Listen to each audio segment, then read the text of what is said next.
കുഞ്ചാക്കോ ബോബന്റെ ഒക്കെ കൂടെ ഒരു എക്സ്പീരിയൻസ് എങ്ങനെയാണ്? നിങ്ങളുടെ ഒരു റൂമേഴ്സ് ഒക്കെ ഉണ്ടായിരുന്നു like he is the only chocolate hero നമ്മുടെ ഇൻഡസ്ട്രീൻ്റെ, you are also this young emerging star.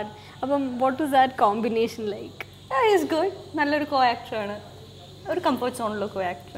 Okay, എല്ലാവരിലും വെച്ചിട്ട് ബെസ്റ്റ് പറയാൻ പറ്റും? I know it's a difficult question, പക്ഷേ നമ്മുടെ കൗമുദി ടി വി പ്രേക്ഷകർ ഇത്തിരി ഓണസ്റ്റ് ആൻസേഴ്സും വളരെയധികം ഡിപ്ലോമാറ്റിക് അല്ലാത്ത നമിതേനെയും കാണാൻ വേണ്ടി ഇഫ് ഐ മേ ആസ്ക് ഒരു വൺ ഫേവറേറ്റ്. ഈ ക്വസ്റ്റ്യൻ എൻ്റെ അടുത്ത് ആരാ ചോദിച്ചിട്ടില്ലെന്നറിയോ? ഈ അമർ അക്ബർ ആന്റണി ചെയ്യുന്ന സമയത്ത് ഈ 3 എണ്ണവും കൂടെ ചുറ്റിനും ഇരുന്നിട്ടുണ്ടല്ലോ, ഈ രാജുവേട്ടനും ഇന്ദ്രാട്ടനും ജേട്ടനും കൂടെ ചുറ്റിനും ഇരുന്നിട്ട് ഇപ്പൊ പറയണം ഇഷ്ടപ്പെട്ട കോസ്റ്റർ ആരാ?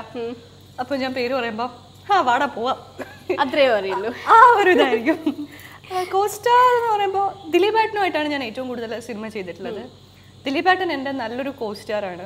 കാരണം എനിക്ക് പേഴ്സണലി എന്ത് കാര്യവും എപ്പോൾ പറയാനും അല്ലെങ്കിൽ എന്ത് ഡിസിഷൻ എടുക്കണമെങ്കിലും എനിക്ക് ഓപ്പണായിട്ട് സംസാരിക്കാൻ പറ്റുന്ന ഒരാളാണ് ദിലീപേട്ടൻ. So shall I declare that Dileep is Namita's favorite co-star? ദിലീപേട്ടൻ is my favorite co-star. പിന്നെ ഫേവറേറ്റ് എന്ന് പറഞ്ഞാൽ ഒരൊറ്റ ആളേ ഉള്ളൂ. പിന്നെ സെക്കൻഡ് ഫേവറേറ്റ് തേർഡ് ഫേവറേറ്റ് നമ്മൾ ചോദിക്കുന്നില്ല.